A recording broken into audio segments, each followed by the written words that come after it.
So I'd like to welcome Karen. If you'd like to unmute yourself, Karen, and I'll leave you to introduce yourself. We've been looking to have Karen present on mental imagery for some time, and really pleased that she's able to talk about her research and how to use mental imagery in practice, particularly stroke rehabilitation. For anybody that's just joined recently, please use the Q&A for any questions and not the chat. Thanks very much. Thanks very much, Annie. Hello, everyone. It's my great pleasure to be able to talk to you on the topic. And so, in fact, a few years back, Annie and I chatted about the use of imagery, and it's really, of course, I myself thought it's a great strategy to be used in our clinical practice as well as in our own daily life. But as we go along, you will see there are a lot of research using imagery in different areas. But then research, there's so many research going on, but I'm not sure whether imagery is now used in clinical practice as much as used in research. So I'm hoping that with this opportunity to share with you on imagery, we'll get more and more people using imagery to help our clients. So I'm Karen, as what Annie mentioned. I'm now based in Hong Kong, okay, and currently, and and I started researching the use of imagery since 1999, the year 2000, when I did my PhD. And there, as what I mentioned, there are now so many research and evidence on the usefulness of imagery. So, and I hope that after today, we can get more people using it in their clinical practice. And so again, I'm so happy to have this chance to share with you and bringing this powerful strategy to your client, and also be able to adopt imagery in your practice. So I often use imagery together with another strategy called self-regulation. And because of that, I'll also include some information about self-regulation in this presentation. So today I'll outline the evidence using self-regulation and mental imagery, and share the studies that I did on the application of mental imagery for daily task relearning and upper limb rehabilitation for people after stroke, and also describe the mental imagery procedures that can be used and adapted in clinical practice, and share also the applications of imagery to and other clinical conditions. So now I like to pull over a question to look at how many of you have used mental imagery in your practice or use it yourself.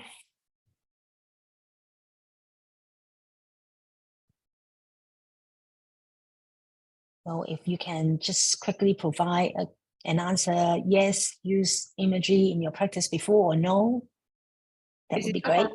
Is it up on the screen, Karen? Yeah, I can see it now. I don't see anybody responding yet, so. Yeah, me too. Let's go back. Stop sharing. Sorry, folks. Share results, and then maybe I have to stop sharing and go back again. It says it's ended. I want to relaunch the poll. Here we are. We did a little trial run before, so here we are. So anybody who's listening to the recording, anybody that's listening to this recording, you probably won't see this on your screen, but the question is, have you used imagery in your practice before? And the options are yes or no.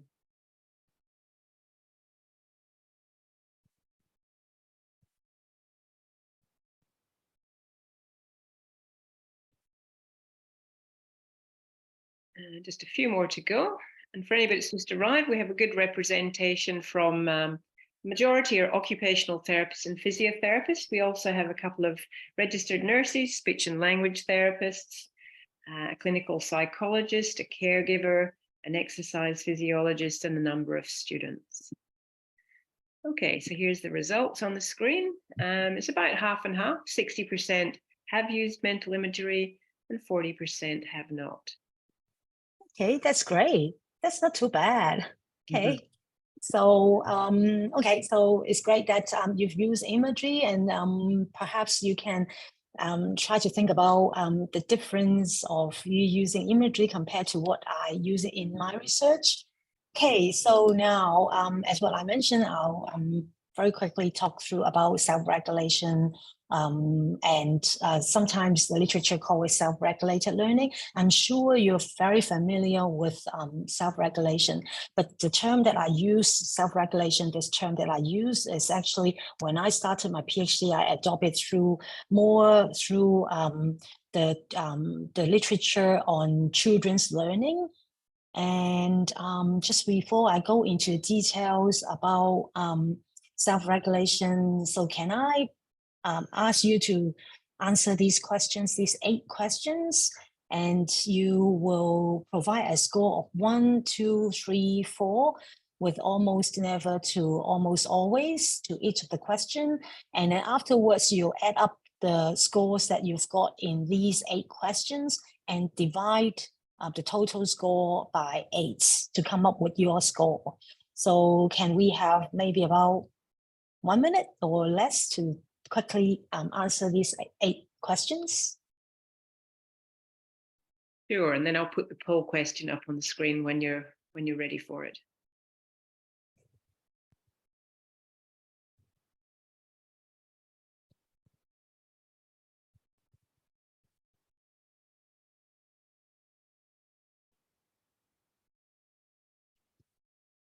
So Karen, would you like to read them out, or would you like to do that later? Just for yeah. Okay. No, Okay, that's great. The registrants who are listening to the recording will actually. I see. They'll see them on the screen. Okay, sure. So the first question is, while doing a task, I ask myself questions to stay on track. So 1 is almost never, and 4 is almost always. You can provide an answer, a response of 2 or 3, 1, 2, 3, 4. The second question is, I check how well I am doing when I solve a task. Again, response with 1, 2, 3, 4. 1 almost never, and 4 almost always. The third question, I check my work while doing it. Again, a response of 1, 2, 3, 4. The fourth question, while doing a task, I ask myself how well I'm doing. Response with 1, 2, 3, 4 again. Question number 5, I know how much of a task I have to complete. Response of 1, 2, 3, 4. Question number 6, I correct my errors. Again, 1 almost never and 4 almost always. Question number 7, I check my accuracy as I progress through a task. Response of 1, 2, 3, 4. And question number 8, the last question, I judge the correctness of my work. Response of 1, 2, 3, 4.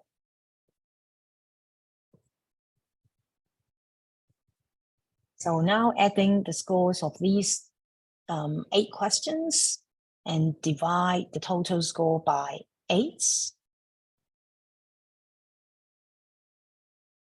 And you should have a maximum score of 4 and a minimum of 1. Yep, so people are entering their scores. We've got more than 50% of the registrants replying. Anybody who's listening to the recording, you can be also doing your own calculations there.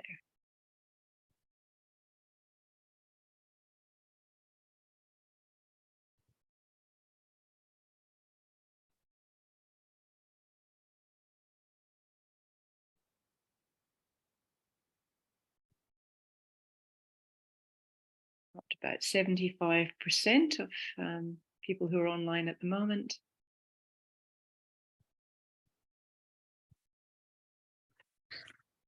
We have about 110 registrants online at the moment.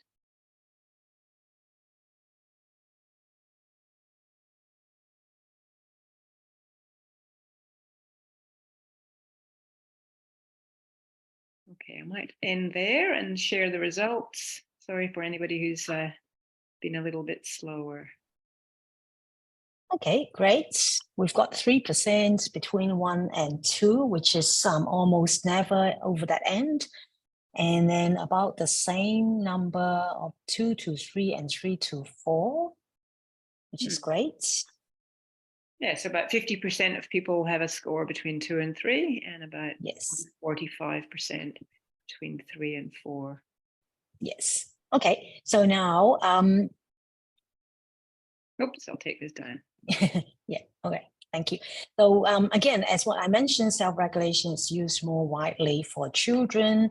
And with this paper, it says that, so these are actually questions related at your self-monitoring skills. And that paper that I just included reported 600 adolescents aged between 11 to 17, and they've got a mean score of 2.5. So now you can sort of compare yourself with adolescents aged 11 to 17 about your self-monitoring. Okay, so with this questionnaire, with this questionnaire, sorry, there are actually 6 constructs. So self-monitoring is one of them. And before self-monitoring, you involve into planning a task, self-monitoring your performance or the way that you're doing a task, and evaluating and reflecting on it.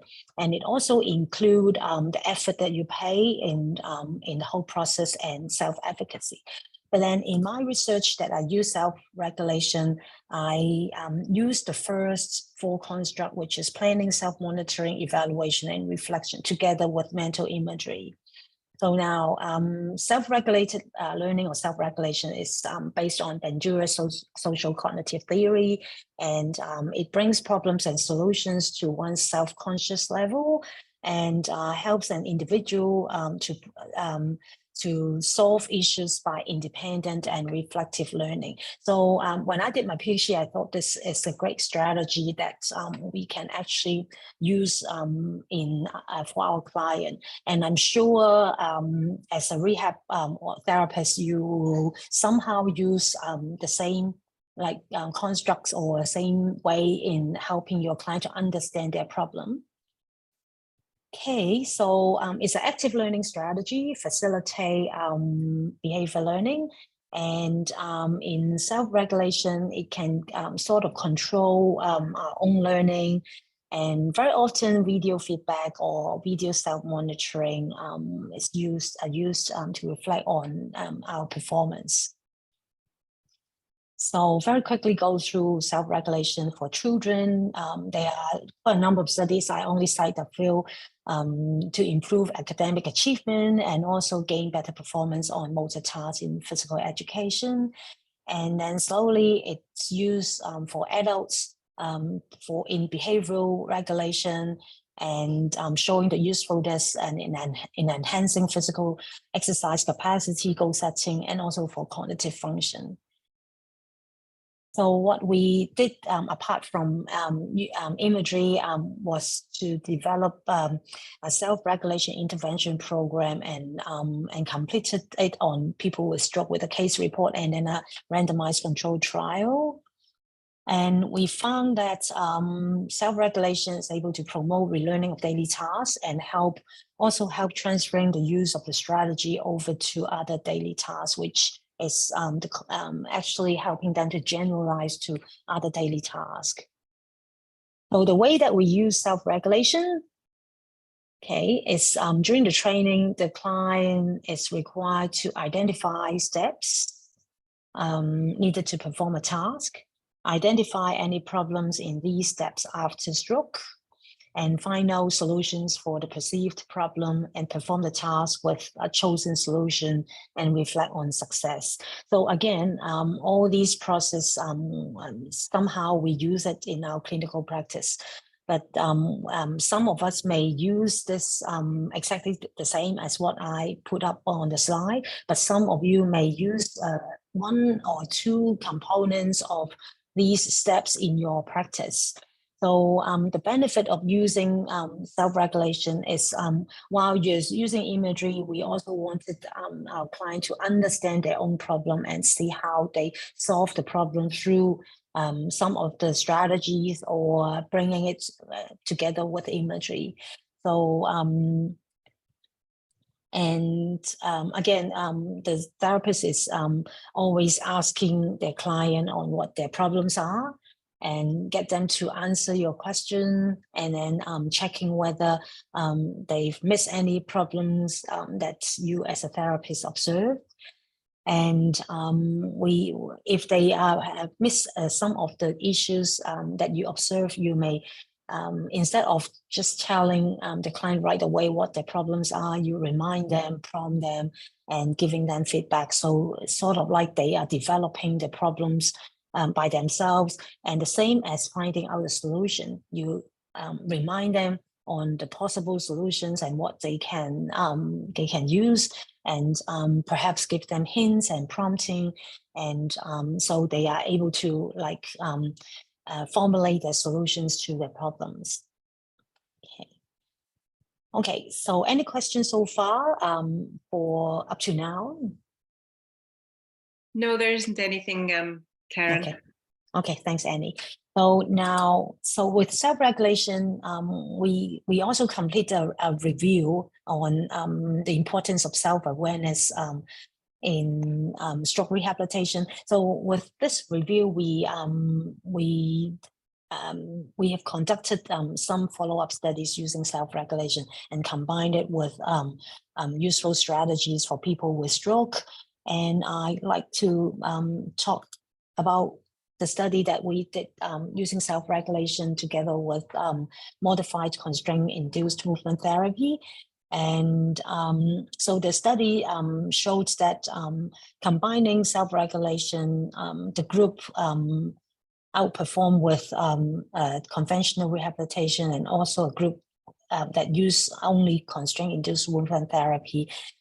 So in terms of their upper limb function, so we used active research arm tests, Field-Gourmet assessment, and motor activity log and Lawton IADL. And we also showed, this study also showed the carryover effect that the combined group did better in hand and coordination subscales of active research arm tests and Field-Gourmet assessment. So now this is the background about self-regulation. So let's move into mental imagery. So for mental imagery, now imagine that you are, say for example, doing a task like skiing. Okay, now it's a skiing season and in Australia. So so just imagine that you are doing a ski, and imagine yourself, how did you position yourself, what direction of movement you may have, and how hard do you push yourself. So again, we often engage into imagery ourselves, and we often use imagery in our daily lives to mentally practice the task and prepare ourselves before we actually engage into execute the task. So now there are a few questionnaires reviewing a person's mental imagery ability, and this one is called Movement Imagery Questionnaire. And I'd like you to try to answer this question. Okay, so now this questionnaire has a starting position for the items and the action required and the mental task that you're asked to do. So now, while sitting, this is your starting position. Put your hand in your lap. Okay, pretend you see a drinking glass on the table directly in front of you. So this is the starting position. So the action involved is reach forward, grabs the glass and lift it slightly off the table. Now put it back on the table and return your hand on lap. So now what I'd like you to do is to engage into a mental task. So assume the starting position, which is sitting with your hand in lap, pretend that you see a drinking glass on the table directly in front of you. And then attempt to feel yourself making the movement. Just perform without actually doing it. Okay, so imagine yourself reach forward, grabs the glass, lift it slightly off the table, place it back on the table, and return your hand on your lap, all in your imagination. So now, can you rate the ease or difficulty with which you were able to do this mental task? 1 is very hard to feel, 2 is hard to feel, 3 is somewhat hard to feel, and 4 is neutral, not easy, not hard. 5 is somewhat easy to feel, 6 is easy to feel, and 7 very easy to feel. So 1 very hard to feel to 7 very easy to feel. Can you just pop your score on the screen?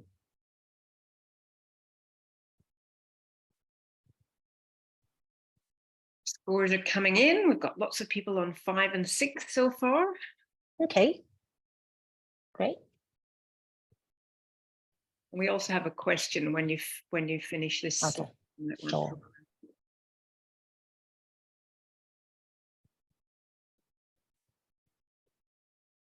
Got about 3/4 of people who've completed the question.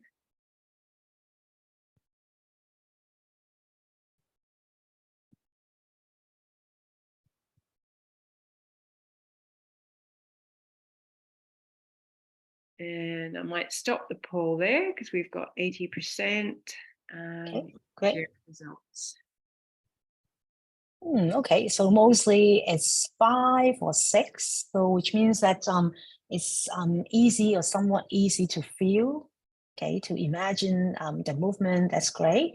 And in fact, in this study, they did it on 300 something adults with a mean age of 23, and the mean score is 5.56. So it's quite the same as the group that we have here. Okay, great. So I have another question on imagery, on this motor imagery questionnaire, but Annie, yes, the question is from Sarah is, does self-regulation come under the area of metacognition? Yes. Yes, a simple answer, yeah. Okay. Okay, so now let's move on to another question, which is another imagery task. Now the starting position is stand with your arm fully extended above your head. And the action is slowly bend forward at the waist and try to touch your toes with your fingertips. So now return to your starting position, standing erect with your arms extended above your head. So this time, still the same, assume the starting position, standing with your arm fully extended above your head. And now attempt to see yourself making the movement, just perform with as clear and vivid a visual image as possible. So this time is not feeling yourself doing it, it's attempt to see yourself making the movement. So now rate the ease or difficulty with which you were able to do this mental task. So again, it's attempting to see yourself making the movement. So 1 is very hard to see, 2 hard to see, 3 somewhat hard to see, 4 neutral, not easy, not hard, 5 somewhat easy to see, 6 easy to see, and 7 very easy to see. 1 to 7.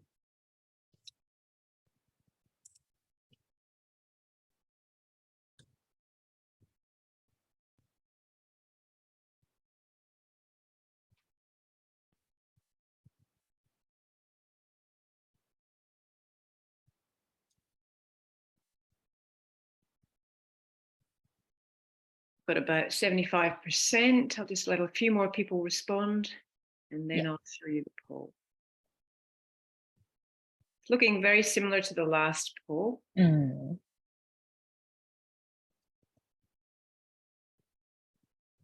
Okay, let's look at the results. Okay, yeah, you're right. It's very similar, but then this time we don't have one here. We don't have very hard to see, but then mostly it's 5, which is somewhat easy to see. And okay, so it's quite a spread compared to the previous one. So now with this study, the mean, of course, is the same group of people, and the mean for this question is 5.76. So in this study, the mean of this question is a little bit higher than the previous question. So now remember, these 2 questions will come back to these questions later on. So mental imagery. So I always call it mental imagery because this is a term that I used when I started my PhD. But then you realize that people call it motor imagery or mental practice too. Okay, so I use these 2 terms interchangeably. Okay, so this is defined as sensing in the absence of appropriate immediate sensory input, which means that you will sort of like imagining the thing yourself without actually moving your arms. If we're talking about motor imagery, moving your body, things like that. And it's very widely reported by a researcher called Coslin. Stephen Coslin, and he did a lot of research on mental imagery some years ago, back in maybe 20 something years ago. And there are more and more studies done, and I only quoted the older studies that there are actual brain activities as in a real task performance. And because of this, and I thought it would be a very powerful strategy to be used in rehabilitation. And I use an example of skiing in the previous slides, but then in fact, you also know that mental imagery is used quite commonly across athletes before their competition. So the application of mental imagery, again, I quote more older studies that are used more in sports, different types of sports. And for myself, I use this look into relearning of daily tasks after stroke, and look into also generalization of things learned during rehab program to new environment and new tasks that people may need to work on after they discharge from a rehab program.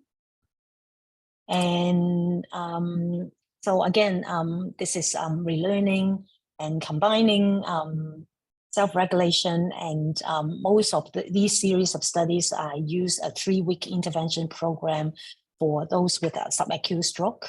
And we did different studies looking into whether it helped to enhance relearning, help the participants to maintain the task of the relearned task and across time, and also generalize the task to a new environment, new task.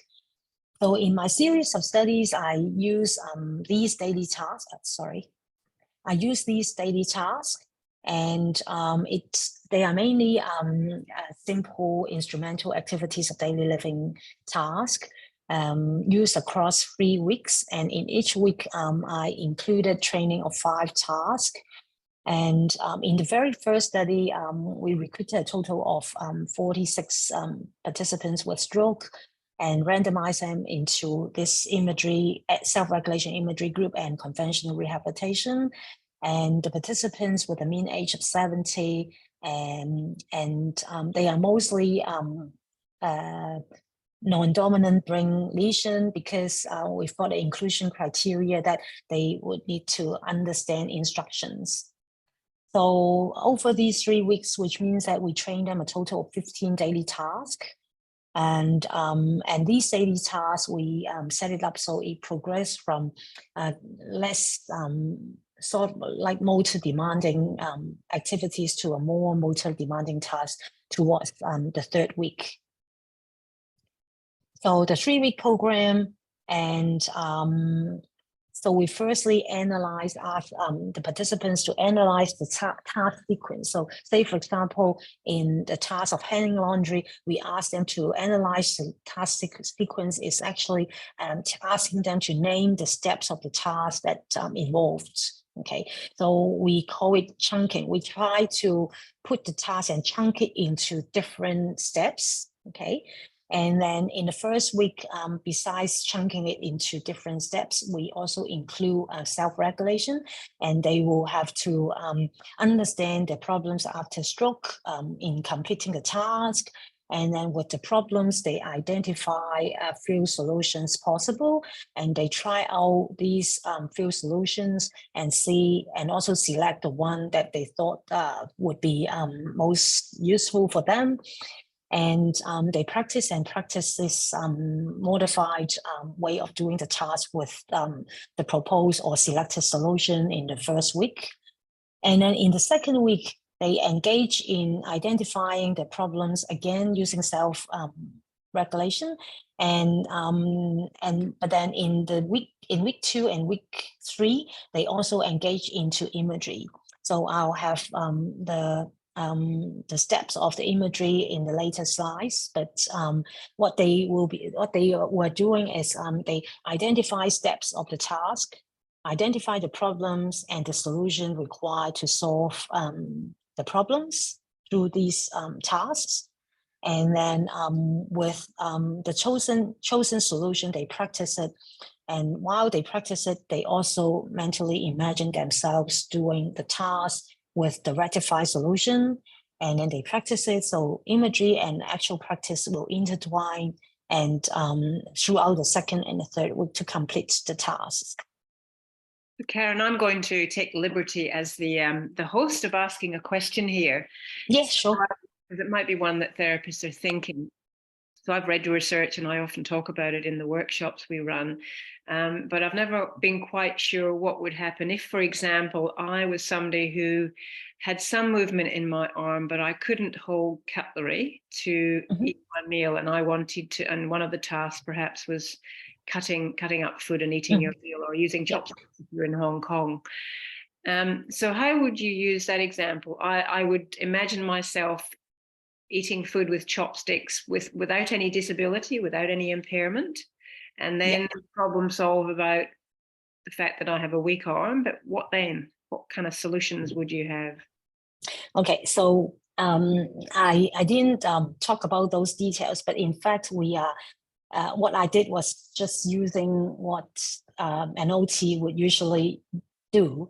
So say, for example, if I have issues of using the cutlery, using the chopsticks, so the possible way of doing it is to use the other arm as a compensatory strategy.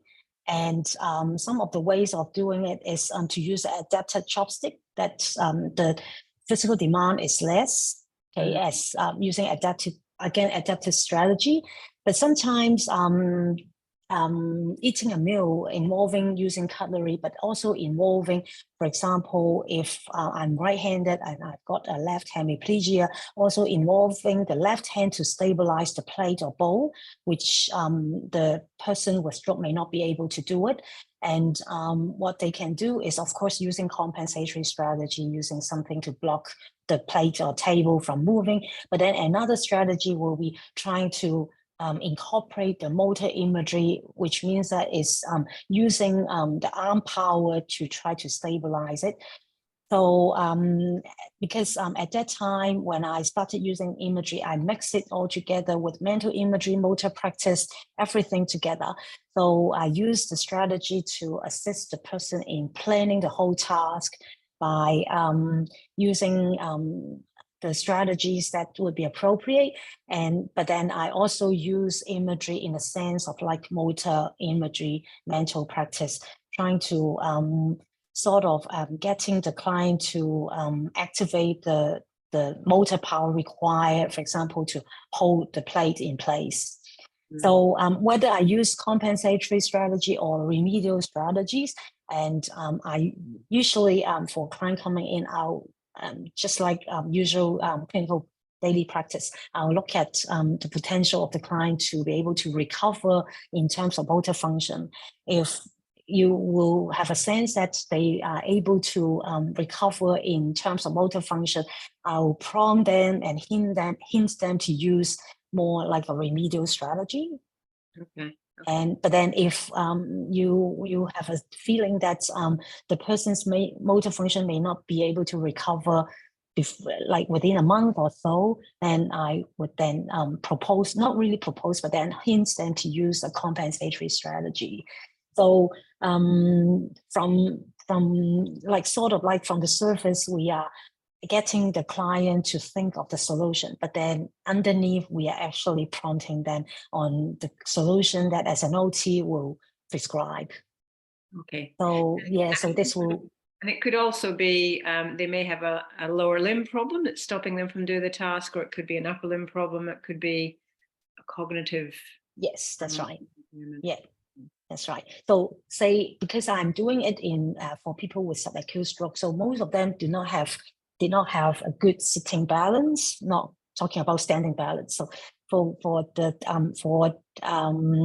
poor sitting balance, again, I depending on the potential of the person to be able to maintain upright position independently, I might get the person to try to tighten their abdominal muscles, for example, trying to sit upright, or I might adapt the chair so it has very good cushion support, or a seat belt support to assist the person in sitting upright, so things like that. So once they got that solution, then the imagery part will be engaging them into planning the task and doing the task with, for example, imagining them they are activating the muscle required to complete the task. Okay. Now, I might just ask the two questions that have been coming from the audience before you continue on. Karen's asking, did you say that these were people with non-dominant lesions?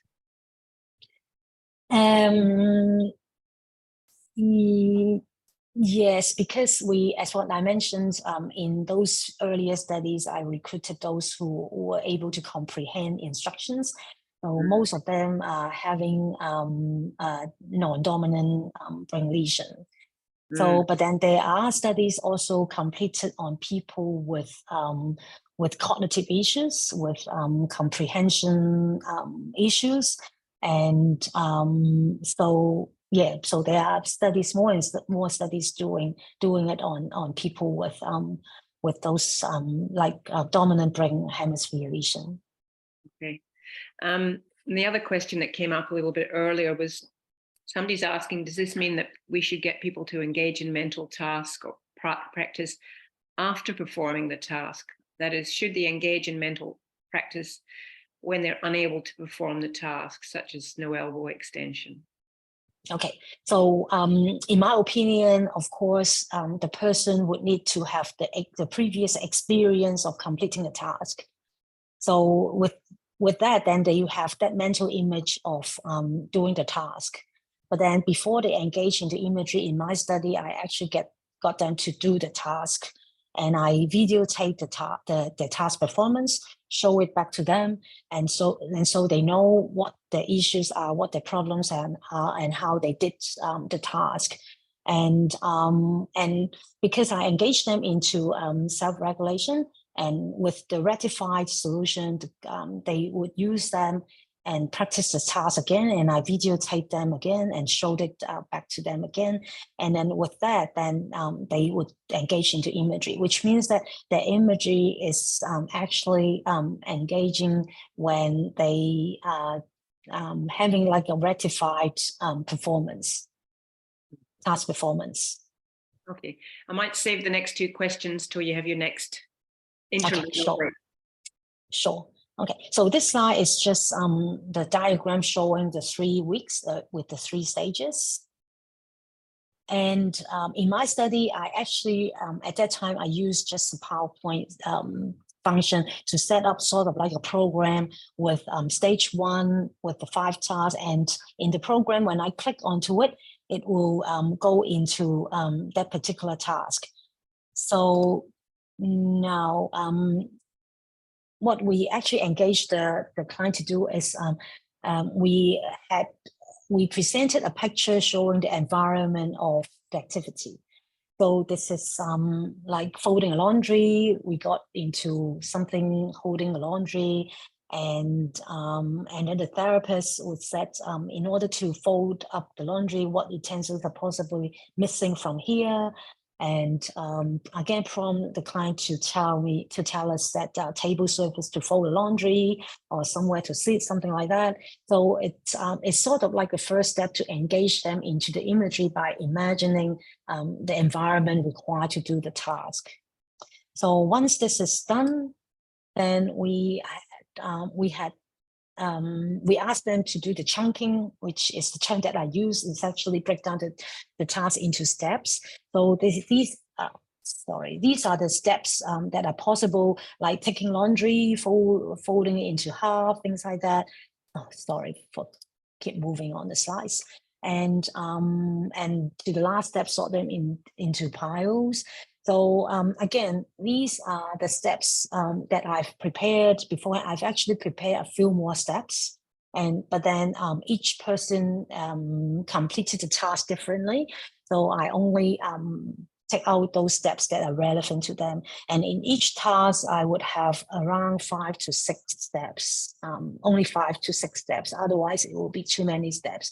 So these are the steps that our client engaged into the task, complete the task, and I use these as sort of like an image to guide them and help them into the imagery.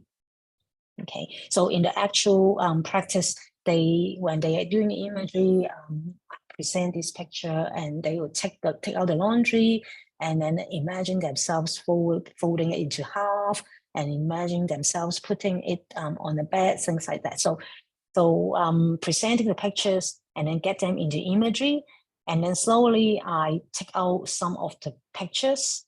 And so they will need to imagine themselves doing that particular step without the help of the image, without the help of the picture. And then at the end, I only show the first step and the last step. Okay. So this is the way that I use it in my research. So any questions so far about the questions are kind of not so much related to that, but one person's asking, is there evidence for using mental imagery for people who've got no movement, or does the evidence show that it's more effective with someone who has some movement? Okay, there are studies on people with no movement and studies on people with some movement too. And it actually showing, if we are talking about a neuroimaging study, it's actually showing some activation, even though for those without movement. Okay, but then you realize that when you review literature on using imagery in actual practice, you will realize that most of the study, or more of the study, I use it for people with some kind of movement. Okay, but then if you refer to a neuroimaging study, it's also possible for people with no movement to engage into imagery, and with that that kind of brain activation as well. I remember when Susie Braun came out from the Netherlands, we ran a series of workshops through OT Australia a number of years ago, and she said that she didn't include people in her trial who had no movement because she said it was very difficult to get them to keep practicing because they weren't seeing any change. Yeah. Quick change, and I suspect that's the case in other trials, but certainly you can use it. And the same person's asking, if you've got somebody who's got no hand or arm movement after 6 months or longer, would you still try to use mental imagery? There are also studies on chronic stroke.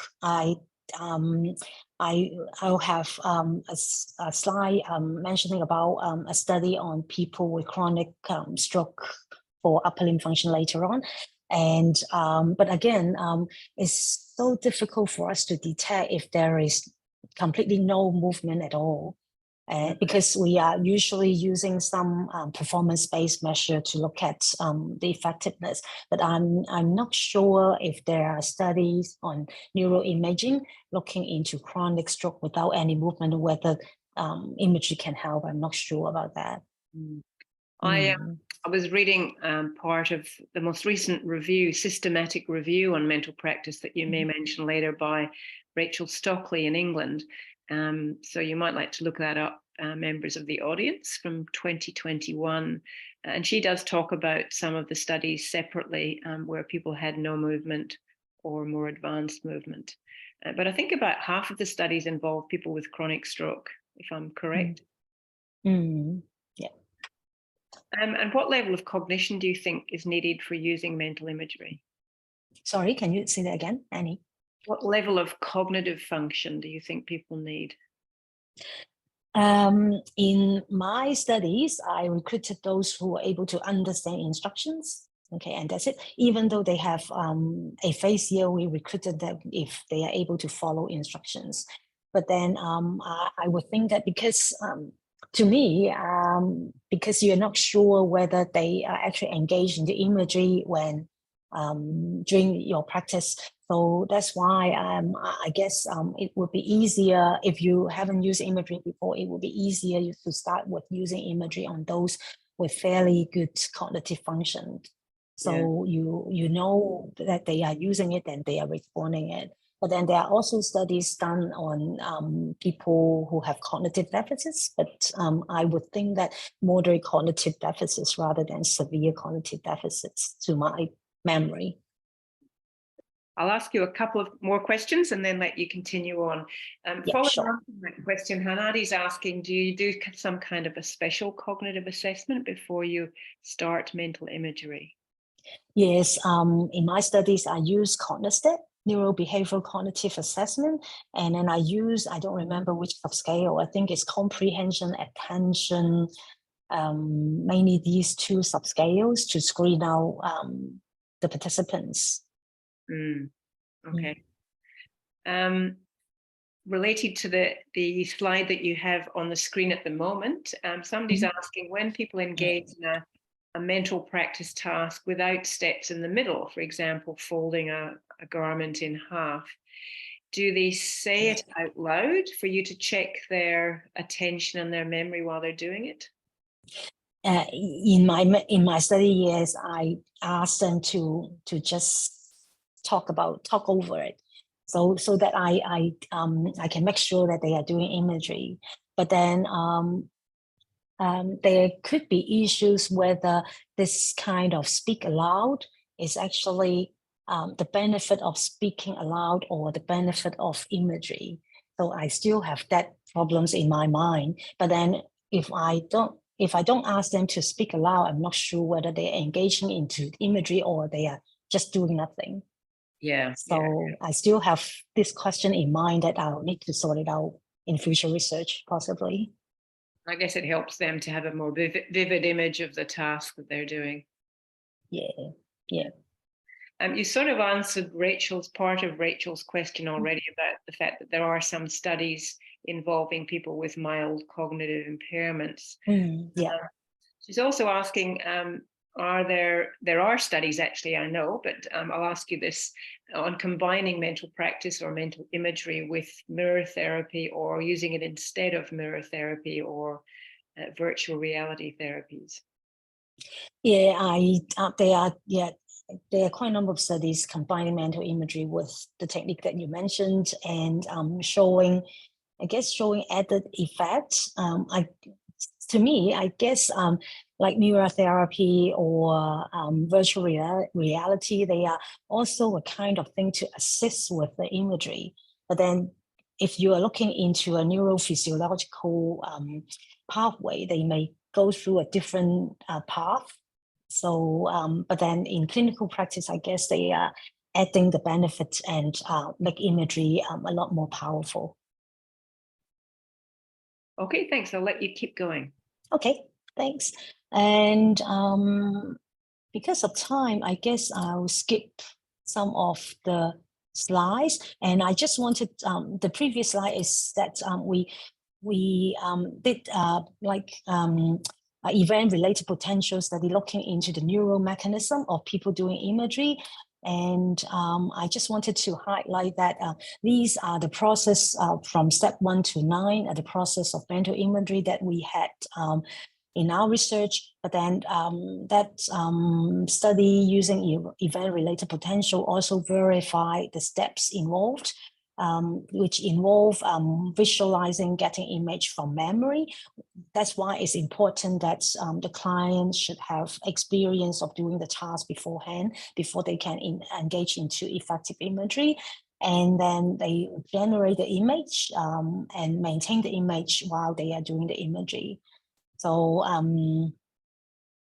okay, and so I just wanted to mention that after the study looking into the neural mechanism, we sort of fine-tune the protocol and did another studies looking into the generalization, the effect of generalization to untrained tasks and new environment using imagery. And I like to talk about this slides that mental imagery provides unlimited opportunities for practicing information processing. So because we are going through the steps of the task in my research, it's more like helping them in planning for the task. Instead of when you read some of the literature on motor imagery, is helping the person to do a particular action. Okay, so in my research, I'm mainly focusing in planning a task, but also involve that kind of motor imagery, moving a particular, activating a particular muscle group, things like that. So it's the way that I use imagery in these research is synchronizing the cognitive and physical ability of the person, so to enhance that planning. So Annie asked me if I've got any videos on using imagery. Unfortunately, I'm not able to find it, but I got 2 pictures that hopefully that can show a little bit about client using imagery before that using imagery, the client is sort of like lost into the task and didn't know what to do, how to approach the task. But then after the program, they readily get into the task. They knew what they need to do, and they planned the movement, they planned the task, and just completed it right away. So I just would like to summarize the findings that in my series of studies, it showed that combining self-regulation and mental imagery enhance relearning, maintenance, and generalization. And I try to explain to myself the role of self-regulation and imagery, and self-regulation, how the person to realize the task demand understanding their own ability.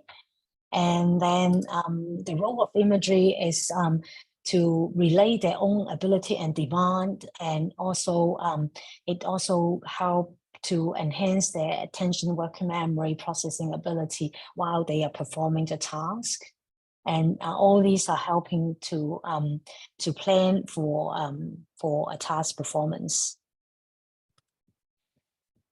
So these 2, I thought, exert at the effect in promoting our clients' relearning and engagement in daily tasks, which are essential for their relearning of functional activities after stroke. So this is some of the areas that are covered using imagery. And we talk a bit about stroke in motor function in daily task relearning. And it's also been done by other researchers to look at spatial neglect and visual neglect. And there are studies on mild cognitive impairments, on elderly, Parkinson's disease, and cerebral palsy, and peripheral disease, and spinal cord injury, and low back pain. And yeah. So, and actually, besides people with stroke, I also I'm also doing research using imagery for people with mild cognitive impairment, and also using it for people with Parkinson's disease. And I also did studies on children with cerebral palsy, and completed pilot study on people with chronic low back pain using imagery. So now just moving quickly about for the upper limb function. And so we did systematic review some years ago, but I'm sure there are some new studies coming out using imagery for upper limb function, showing its effectiveness. And now going back to the previous questions, the motor imagery questionnaire, to feel yourself and see yourself. In fact, there are more and more studies looking into feeling yourself, which is like we call it a first person or internal imagery. And then also seeing yourself doing the task as a third person or external imagery. So there are studies not done in rehabilitation, but in the psychology field, showing that if you feel yourself doing the first person internal imagery, is sort of like helping your motor performance. But if you are seeing yourself doing the task, doing external or third person imagery, it's helping you to perceive what you can do or cannot do. Okay, and with that, we did a study together with Nandana from Sri Lanka on this first person and third person imagery, and there is a very short video introducing it.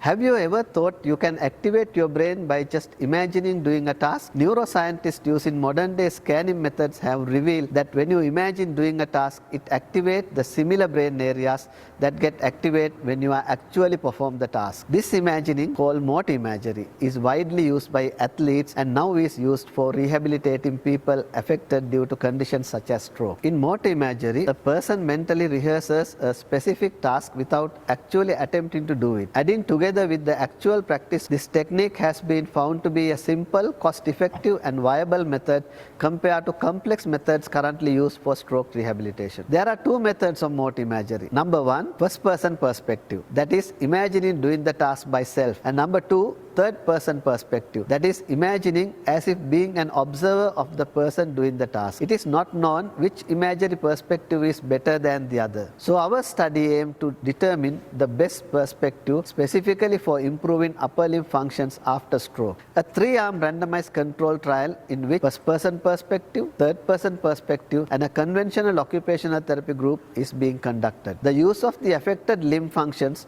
in daily tasks in people with stroke are measured before and after 6 weeks of intervention. This study is expected to reveal which imagery perspective is more effective in improving upper limb functions after stroke. It is hoped that this neuroscience-based treatment method will become a part of standard practice in stroke rehabilitation worldwide. Please join me to investigate the most effective and evidence-based method to enhance the performance of daily tasks in people after stroke. Okay, so we've got this feasibility paper published, and I'm now working on the RCT paper.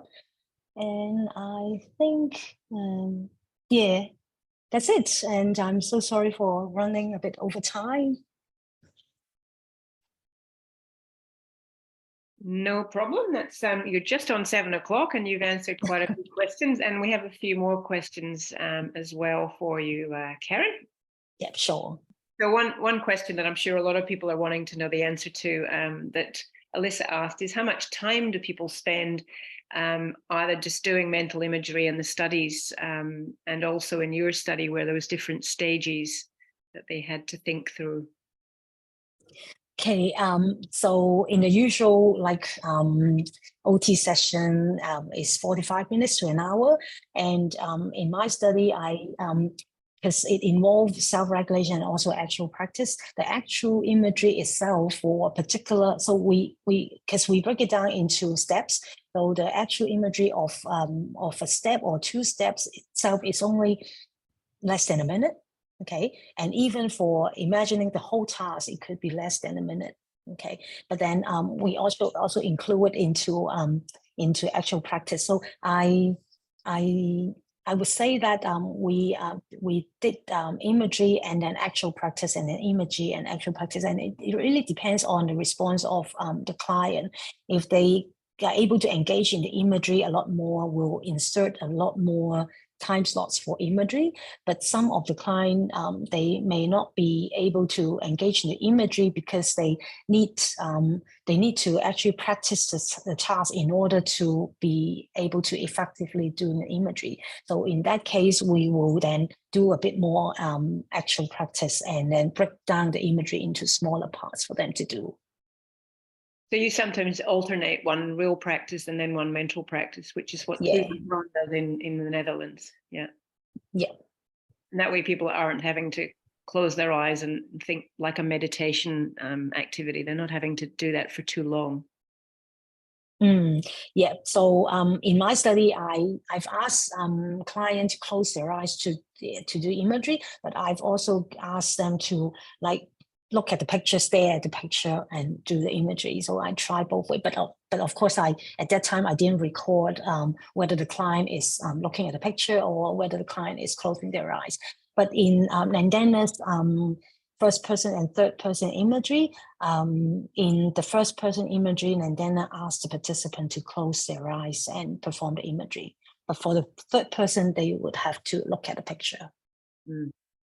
And the systematic reviews give you good information about the duration of people's practice programs. It's anywhere between 10 minutes and an hour, I think, per session.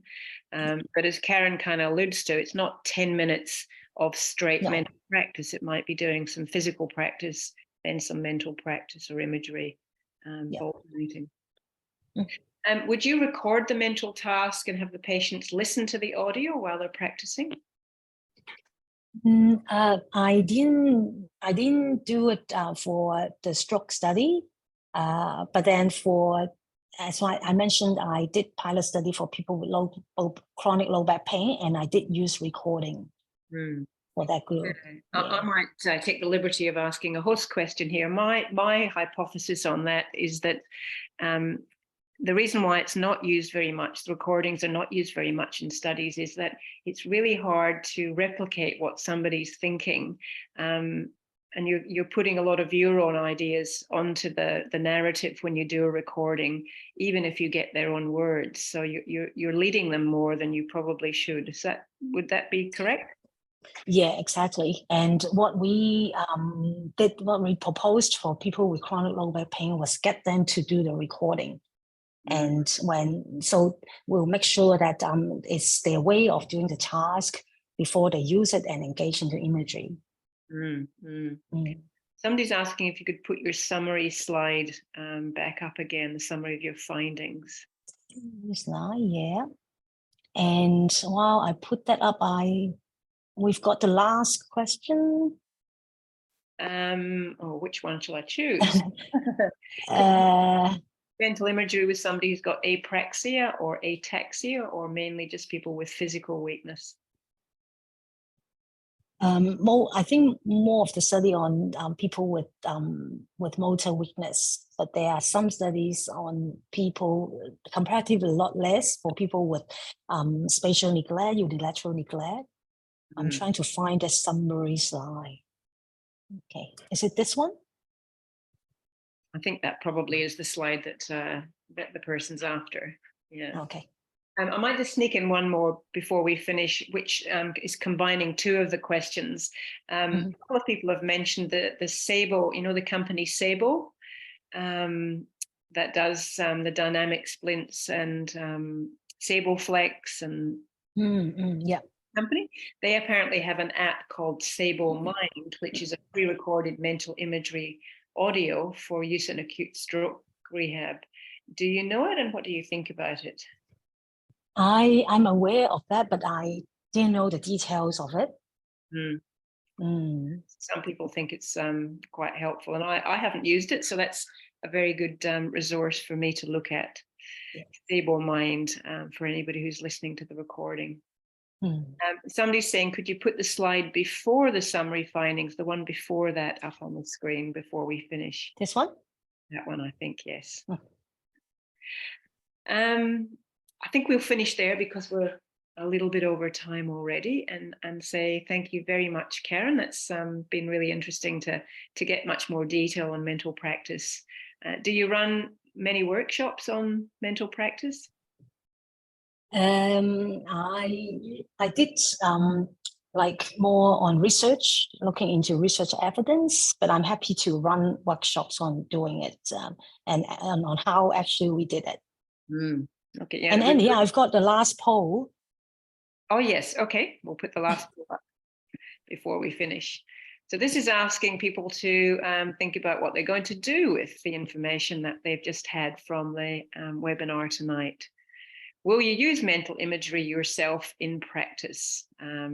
So if you're not a clinician, are you going to use it yourself in some activity that you engage in? Or will you be using it in practice with clients? I remember one of the participants, he was really good in using imagery after the study, and during the 3-week program, we only did like 45 minutes to 1 hour session every day, 5 days a week. But then he told us that he used imagery while he was in the ward getting things, and before getting things or after getting things, that he engaged in the imagery. So I thought it's great. Some people are really using it very readily. Okay, I'll put the poll up. So most people are saying yes, they would like to use and do plan to use mental imagery in practice. That's great. A couple are unsure. Yeah, for those unsure, I'm happy to get in touch, and if you need more information. Thank you very much, Karen.